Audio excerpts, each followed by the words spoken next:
Hi, entertainment flash here. Today I am going to explain a Chinese youth romance film called Sweet Combat. Spoilers ahead, watch out and take care. In the opening scene, we are introduced to Fang Yu, the best female MMA fighter in the state. She has only recently started taking part in official matches but has had an unbeatable record. Her recent big win has caused a sensation in the media, making her even more popular. A flashback shows us Fang Yu telling her wealthy businessman grandfather that she wants to be a fighter. She was always expected to help the family business growing up, hence her grandfather was very disappointed. Then we are introduced to Ming Tian, a young man living in Macau. He has two younger siblings currently studying in middle school. The kids are Ming Shun's responsibility since their mother abandoned them and their father passed away. His brother loves watching MMA fights on TV and his favorite fighter is Fang Yu, who he refers to as the queen. To earn for his younger siblings, Ming Tian had to drop out of college and start working as a delivery guy at a local restaurant. Currently he is trying his best to get into a college with a decent scholarship to continue his education. One day at work, he is asked to deliver food to a local martial arts teacher. The job is difficult because the place is 20 minutes away, but the receiver wants the food in less than 15.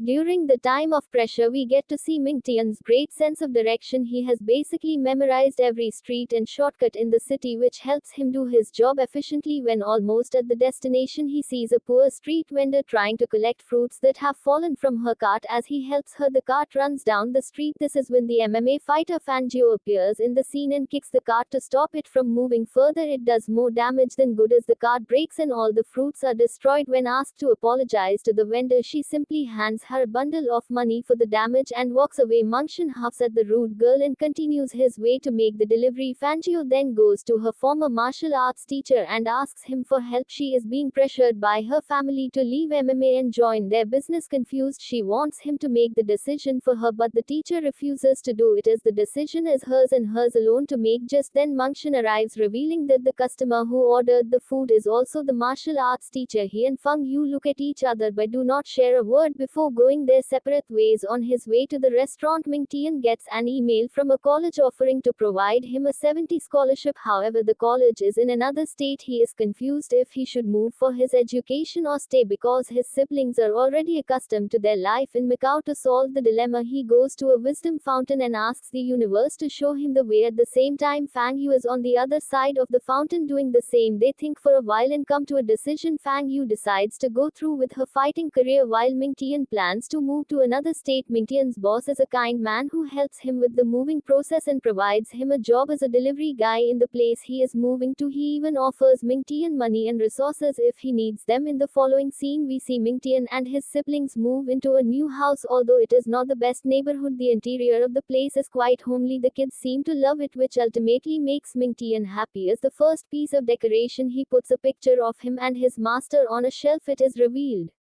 that he used to train in boxing with the master before his death. Following that, Ming Tian takes the kids to school, signs into his new job at a KFC, then finally goes to the college. For the first time, he has been enrolled in the best sports college in the state, Jiangxi. Before this year, the college was all girls. In fact, Ming Tian will be one of the first guys to go to Jiangxi. However, when he walks in, he realizes he might be the only guy among hundreds of girls at the college. He starts to wonder if he misread the offer letter because not a single man is inside. The girls are intrigued by the only man, and it doesn't help that he is also very handsome. Suddenly he bumps into Xiaomi, a tomboyish student who loves to box and skate. Ming Tian mistakes her for a guy and instantly starts chatting about how grateful he is to find another male. Instead of correcting him, Xiaomi simply puts a tiny pink clip on her hair and introduces herself. A shocked Ming Tian apologizes before she skates away while glaring at him. The president and a teacher named Mr. Wang are worried because initially 10 men had applied to the college, but after taking a tour and seeing only girls, all of them requested a transfer. Currently, Ming Tian is the only one left. The president orders Mr. Wang to do whatever it takes to keep him content so he won't leave. They want to expand the college's horizons, and the presence of male students will take a huge part in that. Outside, the girls start going crazy because of Ming Tian. They block his way, offering help that he clearly doesn't need. One of the girls and Xiaomi get into an argument regarding who gets to take Ming Tian to the principal's office. The conflict only ends when he tricks them into looking the other way and runs away. While he is at it, he happens to bump into Feng Yu. He instantly recognizes her as the rude girl from Macau. She accidentally cuts his hand with her bag and gives him money to apply a band-aid to it. Ming Tian is furious at her materialistic behavior. He demands an apology, but to Fang Yu, money is superior to an apology. Before leaving, Ming Tian calls her a mannerless freak, which triggers a childhood trauma in Feng Yu. A flashback shows us that Feng Yu kicked the cart that day to save a little girl crossing the road in front of them. Her intentions were pure, but it caused the street vendor to suffer a loss in class. Ming Tian sits among several girls and is clearly uncomfortable. The girls cannot help but stare at him even though he doesn't fancy the attention. Meanwhile, Xiaomi and Fang Yu are training together in the college's boxing club. It is revealed that they are best friends who share a common interest in boxing. Xiaomi sees that something is bothering Fang Yu. On being asked, Fang Yu claims that the new guy's harsh comments made her rethink her behavior. In the following scene, she is at home thinking about Ming Tian yet again. A flashback shows us that when she was little, her parents refused to acknowledge that she was a girl. They always wanted a son, so when she was born, they treated her like one. She wasn't allowed to grow her hair or wear girly clothes. Her naive mind only understood that she was a girl when her younger brother was born. Only after his birth did her parents allow her to wear dresses. Overjoyed at finally being able to express herself, she went to her crush and gave him a gift, but since all her friends thought she was a boy, they called her a freak. The incident bothered her so much that she still struggles with her gender identity. Meanwhile, at Ming Shan's home, his brother wakes up in his sleep and throws punches in the air. Ming Tian laughs at his cuteness before realizing that the girl he argued with is his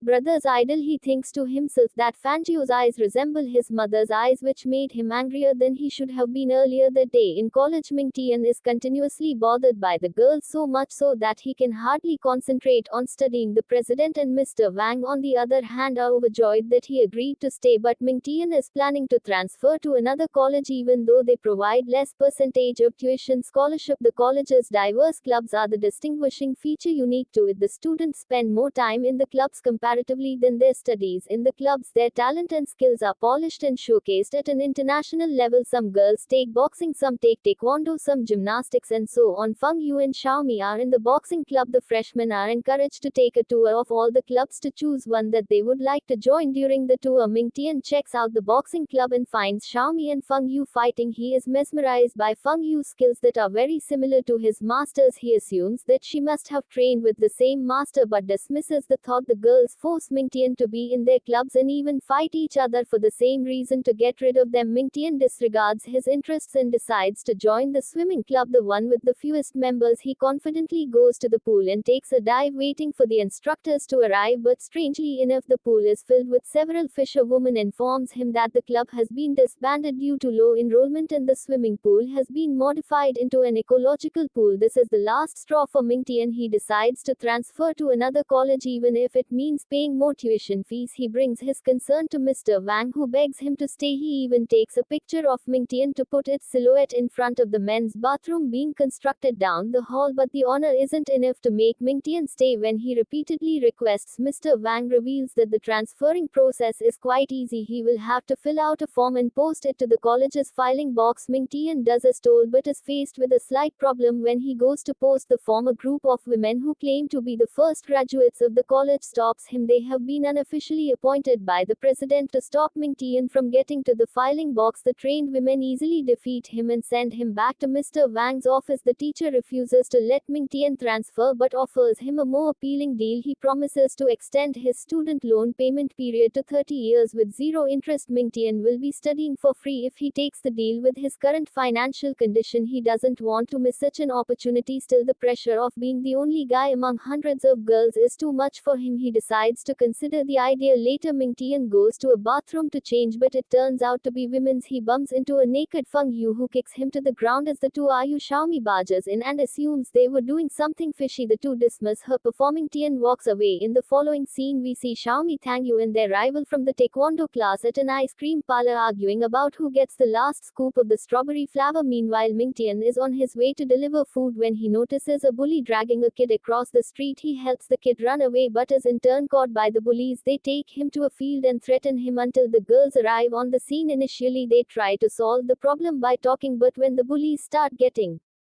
Hanzi they get into a fight after a long and entertaining struggle. The girls and Mingtian manage to chase them away. Mingtian is beyond grateful to them and befriends them after the incident because of the girls' college life doesn't seem that bad to him, even though he might face problems on the way. He decides to terminate his transfer and stay at Zhangzi. The very next day he accepts Mr. Wang's offer, much to the teacher's delight. With his new friends and added advantages, Mingtian hopes to have a smooth college life for the next 4 years. Subscribe for more videos like this, turn on notifications and leave a like to help the channel out.